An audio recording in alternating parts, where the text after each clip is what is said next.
Body takes long time to digest. All the energies are gone there in the digestion. So this is what weakens up the intestines. This is what will weaken up your digestive system in totality. And that is one of the reasons that as the body begins to grow old, if you don't change your eating habits, most of the old people have one common problem, and that is a severe constipation. They are troubled a lot. Why? Because now their intestine has lost the peristaltic movement, meaning whatever they are eating just stays in the stomach, whatever is there staying in the small intestine, whatever roughage is in colon, in the large intestine, it just stays there. It doesn't move. Then it brings a lot of troubles and pain and discomfort because of that. पर अगर आप ध्यान से देखोगे तो शरीर बूढ़ा हो जाता है, खाने की तमन्ना थोड़ी बूढ़ी होती। मैं अपनी बात सुनाती हूँ। एक बार मैं वृंदावन में पूज्य स्वामी अखंडानंद जी के आश्रम में थी। वो उस समय बम्बई में थे।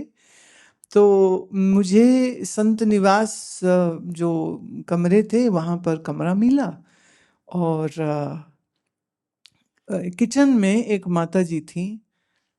70 प्लस तो होनी चाहिए, वो वजन में ऐसा थोड़ा मोटी थी। तो मेरे से उनका बहुत भाव जुड़ गया था। तो सर्दी के दिन थे, जनवरी का महीना। तो शाम को दूध लेने के लिए मैं उनके कमरे में जाती थी। वहीं सब उनका वो क्या बोलते हैं ना, भोजन भंडार सब उनके जिम्मेदारी पे था।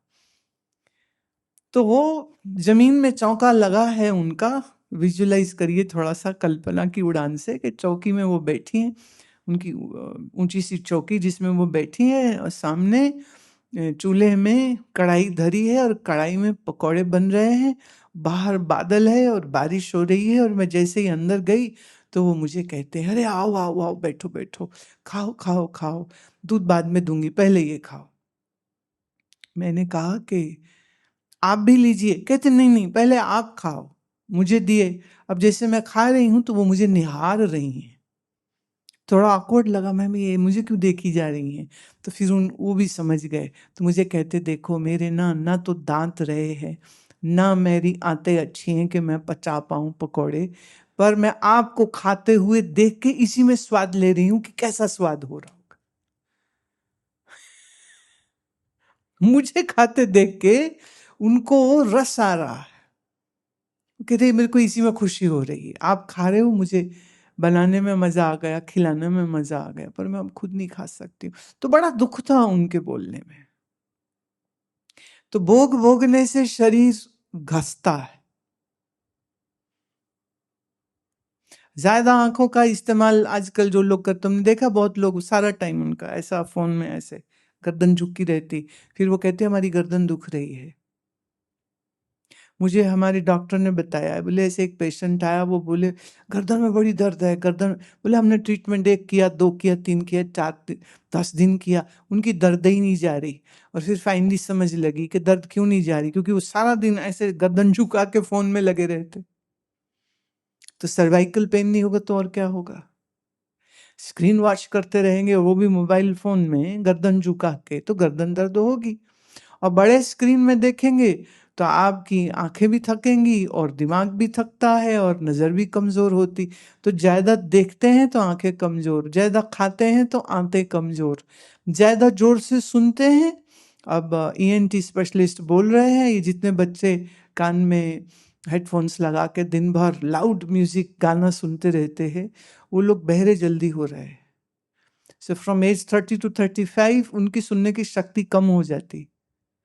ऐसा नहीं कि पूरे बहरे हो जाते, सुनने की ताकत कम हो जाती, जिसकी वजह से लाउड म्यूजिक सुनते रहने से उनका दिमाग इरिटेटेड होने लग जाता है, जिस वजह से वो बार बात पे उनको गुस्सा आ जाता है और बात बात पे वो हाइपर हो जाते हैं और उनकी सुनने की शक्ति भी कम हो जाती। कानों से मजा ले लिया और कानों की सुनने की ताकत ही चली गई, तो बताइए लाभ क्या हुआ। जो लोग अति भोग भोगते हैं, माने काम सुख ज्यादा भोगते हैं, उनका किडनी एकदम डिप्लीट हो जाता है। Kidney channel, not kidney organ, acupuncture में उसको हम बोलते हैं, किडनी चैनल की वीकनेस आ जाती है। ये जो वीकनेस आती है, ये तो फिर मरते दम तक ही चलती, उसको वापस रिप्लेनिश करना बहुत मुश्किल हो जाता है। अब अगर खाते में, पीते में, भोगते में, सुनते में, सूंघते में अगर हम संयम नहीं रखेंगे, तो नुकसान किसका? आपका। और नुकसान ये है कि मनुष्य जीवन तो मिला है साधना के लिए, योग साधने के लिए, और दिमाग तुम्हारा इन 10 इंद्रियों के भोगों में लगा पड़ा है, तो फिर सारी शक्ति का प्रवाह तो वहीं चला जाता है। ऐसा व्यक्ति फिर श्रवण मनन निधिध्यासन तो क्या ही करेगा। और फिर शरीर रोगी हो गया तो फिर डॉक्टरों के चक्कर, दवाइयों के चक्कर, सर्जरी के चक्कर, कौन कौन से चक्कर फिर पड़ जाते हैं। तो अभी उसमें वो सत्संग सुनेगा कि इलाज कराएगा? सोचिए। तो संयम से जो नहीं रहता है, माने जो भी इस 10 इंद्रियों के भोग में अति कर देता है, ओवर द बोर्ड हो जाता है, वह अपनी ताकत को खो लेता है। जब अपने शरीर की ताकत खो लेता है, ऐसे व्यक्ति का मन भी कमजोर हो जाता है। आज जब मन कमजोर, शरीर कमजोर, तो बताओ जिंदगी में क्या बचा फिर?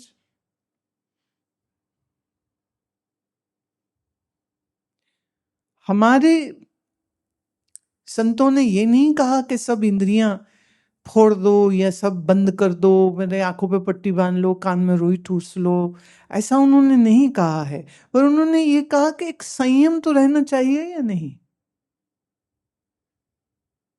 अगर संयम नहीं रहेगा तो आप अपनी जो शक्ति की, ऊर्जा की, जो आपकी ताकत है, जो जो रिजर्वायर है आपका आपका वो खत्म होने लग जाता है।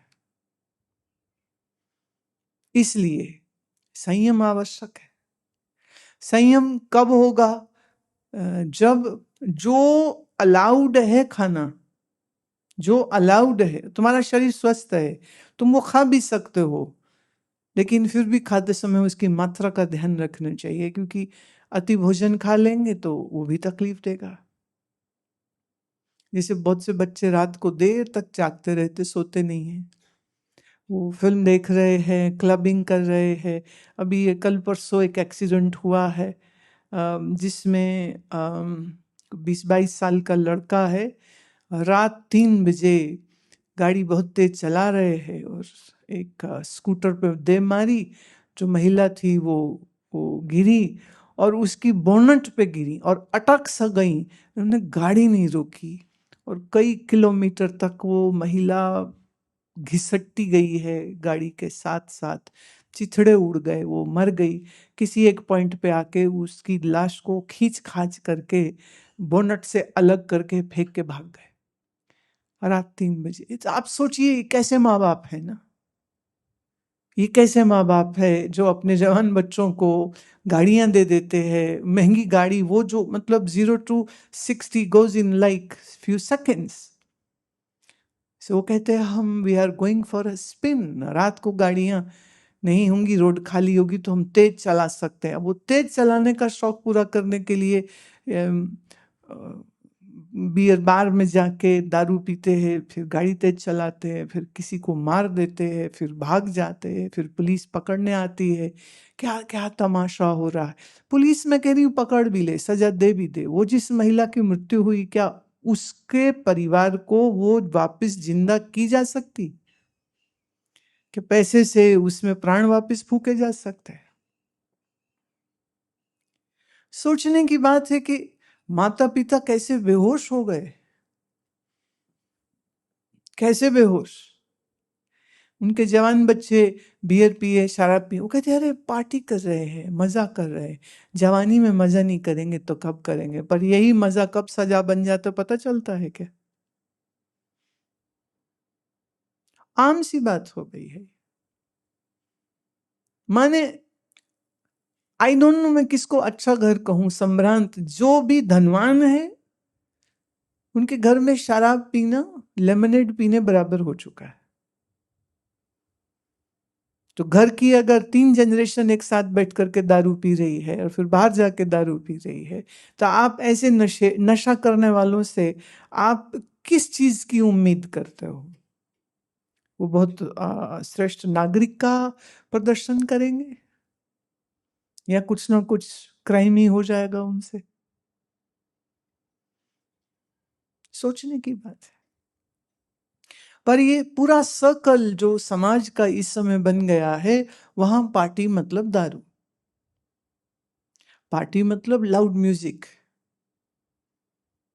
पार्टी मतलब लड़के लड़कियों का आपस में मिलना, और विवाह तो अब खाना पूर्ति रह गई है, क्योंकि विवाह से पहले मतलब उनके जीवन में जो संबंध बनते रहते हैं, कितने ही संबंध बनते रहते हैं, फाइनली वो एक सामाजिक, एक ये भी पार्टी होती, शादी भी एक पार्टी ही हो जाती है। बस मजा करना है, पार्टी करो, मजा करना है, मजा मजा मजा। अब ये ही तो विश्व है ना, इसको हम कहते हैं मीठा जहर, sweet poison. It's a sweet poison. पर जब आपके आसपास सारा समाज और आपका सर्कल, सब लोग जब उसी सोच को जी रहे हैं, तो उसमें कुछ गलत नहीं लगता उनको। मैं ये समझती हूँ कि गलत हम नहीं कह रहे किसी को, पर यह है कि तुम्हारे इस व्यवहार से जब किसी और की जान ही चली जाए, किसी और के प्राण ही निकल जाए, तो वो फिर आपकी पार्टी सिर्फ निजी तो नहीं रह गई ना। तो एक जिम्मेदारी है, एक अच्छे समाज में हर व्यक्ति को ये जिम्मेदारी समझने की आवश्यकता होती है। अध्यात्म छोड़ दीजिए, मैं अध्यात्म की बात नहीं कर रही हूं अभी। भोग भोगने के लिए भी एक बुद्धि होनी चाहिए। आप 6 रोटी भी खा सकते हो, पर 50 सिर्फ 2 ही सकते हो। तो अगर आप 2 ही खा रहे हो तो तुम भोगी नहीं हो। 50 नहीं सकते हो पर 10 रोटी खा रहे हो, तुम्हें मैं भोगी कहूंगी। तो ये जो चिंतन है, ये चिंतन सन्मुख होना चाहिए। बाबा नानक की वाणी कहती है, जित खादे तन पीड़िए, मन में चले विकार, बाबा खाना खुशी खुआर। जिसके खाने से मन में कोई विकार नहीं आए, ऐसा खाना खाना चाहिए। खुशी के लिए आप खा रहे हैं कि मन को विकारी बनाने के लिए, कि शरीर में बीमारी लगाने के लिए आप खा रहे हैं? खाने को के ऊपर कोई प्रतिबंध नहीं है। प्रतिबंध सिर्फ इस है कि बेवकूफी से कुछ मत करो। मेरे पास एक बार किसी ने चिट्ठी भेजी कि हम नौजवान दो, मतलब लड़का लड़की थे 30+, बोले हम ना बिना शादी के एक दूसरे के साथ रहना चाहते हैं। शादी तो बड़ा बंधन होता है, शादी के बाद तो तलाक ही हो जाता, और दोनों तलाकशुदा थे। तो कह रहे हैं हम ये सोचते हैं कि हम ना एक साथ बस रहें पर शादी न करें, और आपका आशीर्वाद चाहते हैं। इससे ज्यादा भद्दी बात कोई कैसे कर सकता है? मतलब कैसे? तुम्हारा जीवन है, तुम जो मर्जी करो, लेकिन उसमें मुझे, मेरी सहमति बीच में मत लाओ तुम। मेरे को कोई परेशानी नहीं, पर आप कहो कि मैं सहमति इसमें दे दूं, ये संभव नहीं। कहो हम दकियानुसी है, कहो हम ओल्ड फैशन्ड है, मैं इस बात के तो फेवर में हूं कि लोग प्रेम विवाह करें, पर फिर जिम्मेदारी से उसको निभाए।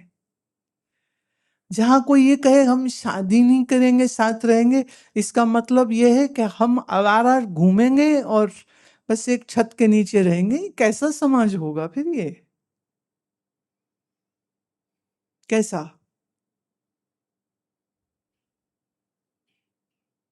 तो हम उत्तर तो अब क्या ही देना। पर अद्भुत बात ये लगी कि उनको हमें ये बताने में कोई तकलीफ नहीं हो रही थी। विवाह करो अगर करना है तो, बाकी तो तुम्हारी मर्जी, जो चाहे सो करो। 6 महीना, साल, 2 साल, 4 साल, 5 साल एक साथ रहेंगे, और फिर जब प्रेगनेंसी हो जाए, या अब चलो फाइनली अब ब्याह कर ही लेते हैं, तो फिर वो कर लेते हैं। तो वो ब्याह थोड़ी है।